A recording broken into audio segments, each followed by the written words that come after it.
E agora a gente segue o programa fazendo um alerta muito importante para vocês de casa que têm filhos, netos, sobrinhos, adolescentes. Gente, pela primeira vez no Brasil, os registros de ansiedade entre crianças e jovens superam os de adulto. Olha isso, os dados fazem parte de um levantamento feito a partir de números da rede de atenção psicossocial do SUS. Os números são dos últimos 10 anos. A taxa de pacientes ali de 10 a 14 anos atendidos por causa do transtorno é de 125 a cada 100 mil habitantes. E a de adolescentes é de 157 a cada 100 mil. Olha isso, olha a diferença. Já entre pessoas com mais de 20 anos, a taxa é de 112 atendimentos para cada grupo de 100 mil habitantes. Alguns fatores foram apontados, são apontados aí como responsáveis por esse aumento. Entre eles, a popularização dos smartphones, com câmeras frontais para selfies, as redes sociais, jogos online. Gente, e essa informação aí é um alerta muito importante para nós que somos pais. A gente precisa aprender a identificar essa ansiedade nos nossos filhos. Até quando é um sentimento normal e quando isso passa a ser um problema que precisa de ajuda. E esse vai ser o nosso assunto de agora aqui no nosso estúdio, viu? Conto com a sua audiência, com a sua participação aqui no nosso WhatsApp e aqui no nosso estúdio eu recebo a Aline Hessel, psicóloga. Obrigada, Aline, pela sua participação, sua presença, viu? Uma boa tarde. Boa tarde. A gente também recebe aqui, olha, a Liliane da Silva, que é mãe de uma adolescente, né? Isso, Liliane, 17 anos. Isso. Obrigada, viu, pela sua participação também. A Marister Ribeiro, que tem 4 filhos, sendo 2 adolescentes, não é isso, Marister? Boa tarde, Boa Roberta. tarde. Sim, 4 filhos, sendo 2 adolescentes. E você percebe, em especial aí nos adolescentes, algum comportamento de ansiedade? Sim, dá para perceber. Nos meus filhos, sim. O meu filho, ultimamente, ele anda, assim, bastante agitado, roendo unhas, né? E, assim, tá comendo muito, tá numa fase que ele tá comendo muito. E também ele fica chorando sem saber se expressar, o motivo que ele está chorando. Eu acredito que isso seja um quadro de ansiedade. E a gente já vai ver com a Aline, né? Exatamente esse ponto que a gente disse. Quando que é normal, é da idade, quando que isso já passa a ser preocupante. Mas antes, vamos ver então o depoimento da outra mãe. O que você percebe na sua filha de 17 anos? Então, ela se cobra muito, né? E pela faixa de idade, 17 anos, já está quase se achando uma adulta. Então, a cobrança hoje é muito mais forte, né? A questão do trabalho, a questão de se espelhar nos familiares, de ser aquela geração que tem que dar o melhor de si. Então, a cobrança vem muito em cima. Então, automaticamente vem também os problemas que essa cobrança transmite. Mas, Liliane, essa cobrança vem dela mesmo? Ou tem alguém ao redor cobrando? Não, automaticamente vem dela. Por se achar no direito de ser a melhor da família, né? Porque, tipo assim, vem de uma geração que vem de pais, avós da roça, vamos se dizer assim. Então, tem aquela necessidade de mostrar que a família tem capacidade de ir além. Então, é a melhor que na escola, que tem que ser na escola, é uma das melhores que tem que dar exemplo em casa, por ter irmãos menores. Então, automaticamente, é uma geração que está se cobrando muito. Igual você falou, a internet, o acesso aos celulares hoje ajuda muito mais em si. Que eles veem outros jovens se influenciando sobre a internet, aí vem o padrão da imagem também, que conta muito, então automaticamente vem uma cobrança também em cima disso. Aline, explica pra gente, né? O que está por trás? A gente já citou aqui alguns elementos, as redes sociais, smartphone, o que mais? Quais são os outros fatores que podem estar justificando aí esse número, gente, que chama muita atenção? Pela primeira vez, viu, os casos de diagnósticos de ansiedades em crianças e adolescentes superou os de adulto. O que pode estar por trás disso? Roberta, é um assunto complexo, amplo, que a gente poderia passar aqui a tarde inteira batendo papo sobre isso, que com certeza vai ter assunto para a gente poder abordar. Agora, se a gente pensar, né, que esses jovens de hoje coincidem com o surgimento dos smartphones, a gente pode sim levantar essa hipótese de que o uso das telas, o uso dos smartphones, tem de alguma forma interferido nesse emocional dos jovens. E claro que a gente não pensa somente na tela em si. Existem vários fatores aí inseridos, porque é diferente. A tela está na nossa realidade, ela é uma ferramenta incrível de estudo, de pesquisa. Então, não é a tela em si. Mas eu colocaria o foco principalmente nas redes sociais, porque ela sim tem ali um mecanismo, né, de recompensa muito rápido, então você consegue de forma muito rápida, às vezes até mesmo com vídeos curtos, que os próprios jovens sequer esperam aquele vídeo acabar, e tem ali uma descarga de uma série de sentimentos de prazer que aciona mesmo algumas partes do cérebro, que ativa esse sentimento de prazer, e é feito de uma forma muito rápida e imediatista. E aí, a partir disso, o cérebro daquelas crianças e daqueles jovens estão trabalhando certos músculos, onde essa recompensa rápida e imediata é muito trabalhada, e aquela outra área do cérebro onde as recompensas elas são mais demoradas, elas não são tão trabalhadas. Então, veja bem, num celular, numa rede social, em poucos segundos eu tenho grandes recompensas. Agora, numa leitura de livro, eu tenho que esperar todo um livro acabar para eu entender aquela história, para eu entender aquele contexto. E esse cérebro não está sendo treinado. Então, essas crianças e esses jovens estão vindo para o mundo real com o cérebro treinado para o imediatismo. O seu filho, depois dessa explicação toda da Aline, ele usa muito a rede social. Faz sentido para você, Mari, essa resposta da Aline? Então, ela falando ali, eu estava meditando aqui em tudo que ela estava falando. E veio a minha memória agora sobre um jogo. Se eu não me engano, é Free Fire que fala esse jogo. Que eles jogam entre vários amigos. Está dentro de casa, mas está jogando entre vários amigos. Acaba que eles ficam com aquela ansiedade em vencer o jogo, né? Uma competição acaba gerando também a ansiedade. E é através do telefone que eles têm acesso a esse tipo de jogos, né? Me veio à memória isso agora. O jogo online é interminável, né? Não é igual um jogo de tabuleiro que você fica ali, às vezes, horas e horas e horas. É interminável também. Isso também pode causar essa descarga de ansiedade que você está falando, Aline? Olha, tudo tem que ser avaliado, porque não tem uma definição muito clara quais os impactos e o que de fato impacta. Se a gente pensar que um jogo online, a criança ainda está ali se socializando, isso ainda traz alguma vantagem, entre aspas. Em comparação, né, à rede social. Isso, se a gente comparar com aquela rede social que você simplesmente vai passando vídeos e tendo prazer. Mas, logicamente, se a gente pensar e comparar essa criança que está no videogame com quem está na rua brincando, que está socializando, que está criando habilidades sociais, que está tendo que lidar com conflitos ali na hora para permanecer na brincadeira, ela está desenvolvendo habilidades que aquela pessoa que está no jogo e nem nas redes sociais está desenvolvendo. E a tela em si, o ficar parado na tela em si, também tem outras consequências atreladas em volta, como a não atividade física, a interferência no sono e a qualidade desse sono. Muitas vezes uma alimentação inadequada, onde você quer se alimentar rápido, então faz o uso de alimentos ultraprocessados, que também vão prejudicar o quadro de ansiedade de uma maneira geral. No seu caso, Liliane, a sua filha hoje está com 17, talvez não tenha mais hoje, né, atualmente, aquela idade de ir para a rua brincar. Mas voltando um pouquinho ali, o início da adolescência, ela teve esse tipo de contato? Teve, né? Mas aí eu intervi nisso um pouco. Hoje, ela, igual você falou, ela sai, sim, ela joga futebol. Eu meio que incentivei também um pouco do esporte na vida dela. Nossa, é um caso raro, né? Sim, por causa dessas redes sociais mesmo. E o que a doutora aqui falou, a psicóloga falou, é questão dos vídeos. Ela mesma faz isso. Ela vê que um vídeo não tem muita visualização, ela exclui. Ah, não ficou legal.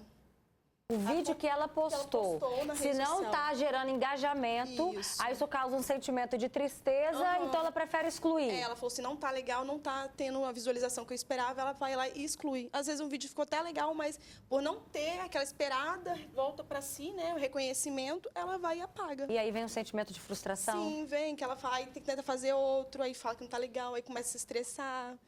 Aline, diante desse relato aqui da Liliane e também da Mari, que o filho rói unha, que o filho estala o dedo, que o filho não consegue expressar o sentimento e acaba chorando, a outra que apaga o vídeo porque postou, não deu engajamento, até que ponto essa ansiedade é considerada normal na adolescência?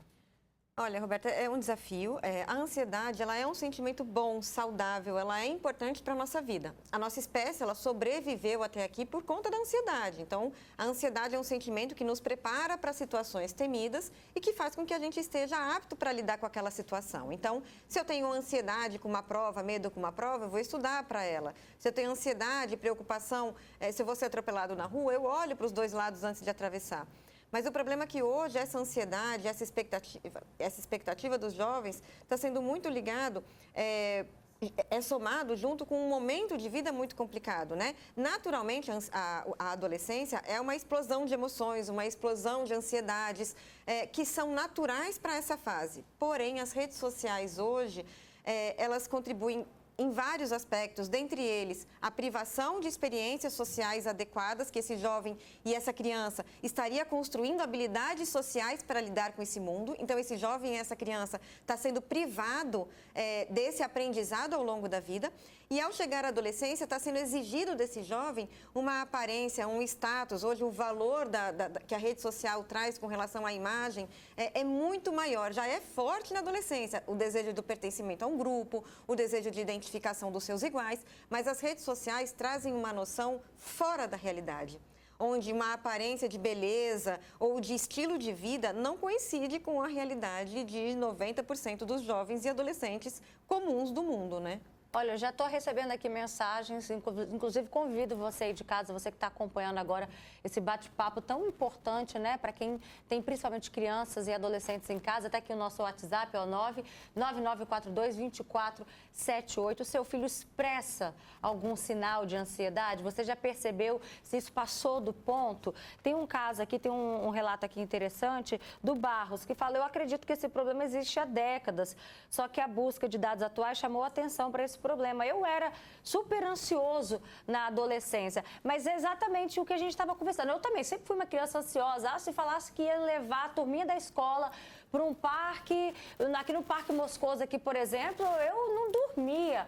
Mas são níveis diferentes. Isso pode evoluir a ponto de fazer mal, igual a Liliane daqui a pouquinho vai explicar para a gente a que ponto chegou a filha dela. Ela chegou a ter crises, né, Liliane? Isso pode evoluindo? Então, mas uma observação, né, Roberta? Olha a comparação que você fez. A ansiedade de um passeio, né? Isso é uma ansiedade natural, normal de uma criança. Mas hoje as crianças estão ansiosas por terem mais curtidas. As crianças estão ansiosas porque não conseguem esperar, não um passeio em si, mas o momento em que vai chegar em casa para pegar o celular. E sim, isso pode se tornar algo muito preocupante. E a gente começa a observar quando começa a ter um impacto na vida dessa criança. Então, por exemplo, a obesidade, a dificuldade de atenção, que não necessariamente está relacionado com o diagnóstico de TDAH, dificuldade escolar, dificuldade de relacionamentos sociais, dificuldade dentro de casa com a sua própria organização, além de uma série de sintomas físicos e emocionais que jovens e crianças estão apresentando e precisando de um tratamento com medicações, psiquiatra, psicólogos, para conseguir ter uma vida natural, normal. Liliane, conta pra gente, então, a que ponto chegou a sua filha? Então, foi de acordo decorrer de uma discussão com um coleguinha, né, uma coleguinha, e ela sentiu que a colega invadiu o espaço dela. Ela chegou em casa falando que ela não era capaz, que ela não tinha dificuldade, que ela não conseguia se expressar direito, e aquilo ali, ela não conseguia mais respirar. Ela não conseguia mais se expressar. E aquilo ali foi me deixando mais apavorada, que eu estava próxima, ouvindo ela falar, só que ela não conseguia mais falar. Ela não conseguia nem respirar. Eu peguei até o anabolizador para tentar ajudar a ver se conseguia aquela respiração. E eu vi. Desculpa. Eu vi que ela começou a voltar a se acalmar quando eu abracei e acolhi ela. Aí o que acontece? Ela foi começando a se respirar, mas eu percebi que isso era uma crise muito séria da ansiedade, porque ela tinha aquela ansiedade de suprir aquela necessidade dela que ela não estava conseguindo. E aquilo ali estava deixando ela mais frustrada e se cobrando mais psicologicamente, e automaticamente o corpo reagiu. Isso aconteceu mais de uma vez? Sim, aconteceu também em questão de trabalhos escolares também. Como ela não conseguiu assim, finalizar ou entregar no prazo que o professor estipulou, ou que não ficou da forma que ela queria aquele trabalho. Então, ela se cobrava mais, tanto que ela não gosta muito de fazer trabalhos em grupo. Porque ela fica esperando ter o retorno do coleguinha. Será que ficou legal? Será que meu coleguinha vai achar legal? Será que ficou bonito? Aí eu falei com ela, dá o seu melhor. Então, essa falta, esse tal de se cobrar, de esperar o retorno, igual a doutora falou, do próximo, às vezes consta muito para a crise vir à tona. E é momentânea, é de repente. Você, como mãe, se sente perdida do Sim. que se deve fazer num momento como esse? Como que eu aconselho minha filha? O que eu faço? Você fica perdida? Muito, muito, porque automaticamente você fala, será que eu estou falhando em algum momento? Porque hoje em dia a sociedade está aí mostrando tantas portas abertas em questão da internet, do acesso melhor a oportunidades lá fora. Então, tipo assim, será que eu estou sendo, naquele momento, conivente com aquela situação? Será que eu estou deixando a proporcionar aquela crise vir à tona? Porque hoje em dia a gente trabalha, a gente é mãe, a gente é pai, então a gente tem responsabilidade fora de casa e dentro de casa. Então, onde fica o acompanhamento dos filhos nesse momento, nessa fase pior que é da adolescência, questões na descoberta em si? E com você, Mari? Você se sente também perdida quando seu filho começa a não conseguir nem expressar o sentimento dele? E, às vezes, para ele, a única forma de expressar é com o choro, não consegue falar. Como que você lida? Como é que você age como mãe num momento como esse? Sim, às vezes eu me sinto perdida porque ele fica chorando e eu não sei o motivo que ele está chorando, né? Aí eu fico imaginando, será que aconteceu alguma coisa? Será por que o meu filho está chorando? Mas, na verdade, nem ele sabe expressar o motivo que ele está chorando. Eu realmente, assim, me sinto, às vezes, perdida por tentar adivinhar qual é o motivo do choro dele, que ele não sabe expressar qual é. E aí você acaba tentando saber por outras pessoas ou não? Fica tentando respeitar o momento dele? Tipo, pergunta na escola, pergunta para um amiguinho, ou não? Respeita, uma hora ele vai contar. Às vezes eu procuro saber na escola, procuro saber com os amigos. Sempre eu estou olhando as redes sociais dos amigos mais próximos a ele, porque eu não deixo ele usar Instagram, né? Então, geralmente, eu sempre olho as redes sociais dos amigos mais próximos a ele, que também têm redes sociais. É porque esse, gente, é um desespero comum, né? Já que está acontecendo muito, os pais não sabem o que fazer. E aí, eu abraço, eu converso, mas já conversei uma vez, já conversei duas, já conversei na escola. Olha só, estou recebendo aqui vários depoimentos de pais e mães. A Débora diz o seguinte: Roberta, boa tarde, eu tenho um filho que está fazendo um acompanhamento, né, está no processo aí de fechamento de um laudo já há 2 anos e até agora constou que ele tem ansiedade generalizada, está cada dia mais difícil. Ele completou 11 anos e até agora não consegui nenhum tipo de terapia pelo SUS. Ele tem muitas crises, choro na escola, quase todo dia eu sou chamada para buscá-lo. Já não sei mais onde recorrer. Imagina, né, o desespero dessa mãe.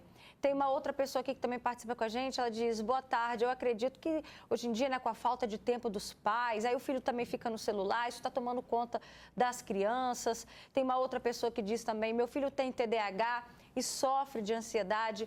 Ele fez aniversário no domingo devido à ansiedade, ele passou muito mal. Ele chegou a vomitar, deu febre, quase não teve comemoração. Aline, dá uma luz aí para os pais diante de um momento como esse. Aí o pai e a mãe não sabem se vai parar lá no pronto-socorro, se leva a criança. É a esse ponto? O que a gente faz? Ao mesmo tempo que é uma situação muito desafiadora, Roberto, tem muita coisa que pode ser feita assim. E a gente tem que pensar tanto no sentido de apagar o incêndio no momento de uma crise, mas principalmente na prevenção, para não se colocar lenha nessa fogueira, né? Mas numa situação de crise, é importante procurar, sim, profissional da saúde capacitado. Então, seja no SUS. Tem muitas universidades que oferecem serviços de atendimento psicológico gratuito. Isso é importante as pessoas poderem procurar. Geralmente, nos inícios do semestre, existe um cadastramento para isso e sobram vagas. Já ouvi de algumas universidades privadas isso. Então, é importante, isso você não vai conseguir resolver ou tratar sozinho. Isso é muito importante, o profissional de saúde ele se faz necessário. Mas existem algumas coisas que os pais podem fazer. Primeiro, logicamente, acolher e validar o sentimento daquele jovem, daquela criança, não falando que é frescura, que não é nada, que não é só coisa da cabeça, como se fosse fácil simplesmente controlar. Então, acolher, acalmar essa criança. Os pais precisam se olhar, porque o componente da ansiedade está muito relacionado, seja com a genética, ou seja, com a imitação de comportamento. Então, quando a gente vê uma criança ou um jovem ansioso, é muito comum a gente ver o pai ou a mãe também muito ansiosos. Então, esses pais também precisam cuidar da própria ansiedade para não transmitir essa ansiedade para os filhos. E hábitos de vida saudável. As pessoas elas não dão a devida importância para o sono, atividade física e uma alimentação adequada. Esses 3 itens, Robertas, com relação à saúde mental e à saúde física, têm melhoras muito maiores do que qualquer remédio, do que antidepressivo, do que remédio da pressão, do que remédio para colesterol. Hoje, a ciência e a saúde ela tem mostrado que você cuidar do sono, da alimentação e da atividade física, você tem um impacto muito grande sobre a ansiedade, depressão e outros problemas da saúde. Agora é difícil, né? Fazer essa criançada aí, esses meninos dormirem cedo. Na sua casa é fácil? Então, o meu filho, ele joga futebol, né? E geralmente o futebol, o treino deles é mais tarde, né? Geralmente eles ficam até 9h30 treinando. Chega em casa elétrico. Sim, Até acalmar, né? sim. E aí, entre o esporte e dormir cedo, a mãe tenta, né? Vamos praticar uma atividade. E a sua você já falou, né, que ela faz até futebol também, mas consegue dormir cedo? Então, igual a doutora falou, como sou uma mãe muito assim, presto muita atenção nessas coisas, eu comprei roupa de academia e às vezes ela chega do serviço que ela já está trabalhando, né? Ela vai fazer uma caminhadinha, aí eu estipulo o horário para ela chegar em casa. Aí ela faz aquela caminhada, toma um banho para relaxar um pouco, mas automaticamente vai no celular e eu falo, olha, deu horário, vamos dormir. Mas é complicado mesmo, questão dessa elétrica, né, dessa energia toda, a gente conseguir controlar o horário do sono. É um pouquinho complicado. É difícil, a minha lá em casa também eu sei como é que é. Aí a gente chega do trabalho e quer aproveitar o pai e a mãe, né? Aí, por um lado, é aquele momento, aquela troca de carinho, a oportunidade que a gente tem, e por outro lado, é o sono, que vai cada vez diminuindo o tempo e prejudicando isso a longo prazo. Olha só, Aline, que interessante um depoimento de uma mãe que participa com a gente. Ela diz, eu tenho uma filha de 15 anos, o que eu fiz para ajudá-la na ansiedade foi delegar tarefas, responsabilidades. Ela está aqui falando, filhos sem rotinas e sem perspectivas de vida tendem a ficar mais ansiosos, né? Então, muito diálogo, a retirada deles também dessa futilidade, colocando a responsabilidade ajuda muito na ansiedade. Essa mãe ainda diz que tem um menino de 9 anos e também está seguindo o mesmo caminho. E detalhe, tá? Ainda não possui celular. Então, ele busca na brincadeira, no esporte, extravasar a ansiedade. Ah, que bacana, essa mãe também é psicóloga. Né? Então, na casa dela não é casa de ferreiro espeta de pau, né, Aline? É isso aí, Isso ela está bom. muito certa. A questão da rotina é fundamental e tem que começar lá na infância. É muito mais difícil você implementar essas alterações e mudanças com um jovem de 17, 15 anos. Agora, se você começa desde lá da infância a estipular e, principalmente, educar essa criança, o porquê dormir cedo, qual o impacto disso no desenvolvimento dela, no desempenho dela. Então, essas crianças serem educadas desde lá de trás, não porque eu tenho que fazer isso porque minha mãe quer ou porque eu mando, não. Educar com diálogo, explicando para essas crianças e jovens a importância de se ter hábitos de vida saudáveis. Perfeito, Aline. Só para a gente encerrar, tem uma mãe que está falando aqui que o filho, gente, rói a unha até sangrar. Então, ou seja, né, começa a se ferir, vai além de um sofrimento mental, de cobrança, mas também físico. Fica aí o alerta. Obrigada, Aline. Obrigada, Liliane. Obrigada também, Mário. Um beijo nas crianças, viu?